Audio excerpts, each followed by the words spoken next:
In a significant development, the Israeli Air Force conducted a targeted strike in Beirut, resulting in the death of Mohammad Hussein Saror, a high-ranking commander of Hezbollah's aerial operations.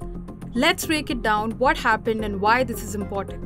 Also known as Hajj Abu Saleh, Saror joined Hezbollah in 1996. He was a major player in Hezbollah's military operations, specifically in aerial attacks. He had a long career leading key units within Hezbollah, including the surface-to-air missile unit and the Aziz unit of the Radwan Force. The Radwan Force is considered Hezbollah's most elite unit, tasked with special operations and positioned at the forefront of the organization's military engagements. He was also heavily involved in drone attacks and coordinated multiple assaults in Israel, including during the recent Iron Swords conflict. The IDF confirmed the news on social media, announcing that they had eliminated Saror in a precise airstrike in Beirut, Lebanon's capital. Footage of the strike showed explosions hitting a residential building in southern Beirut, where Saror was reportedly hiding.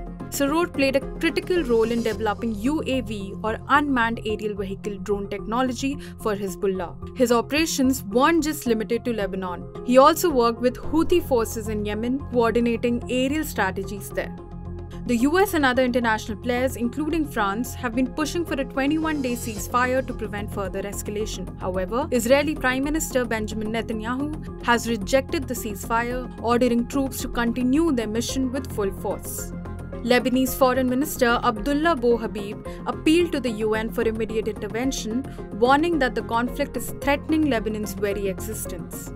With Saror's death, Hezbollah has vowed to continue their battle without limits. The situation remains highly volatile, with both sides locked in a dangerous cycle of retaliation. As the conflict grows, so do concerns for civilian safety, particularly with Hezbollah placing military infrastructure near residential areas. Stay tuned to Business Standard as the story develops.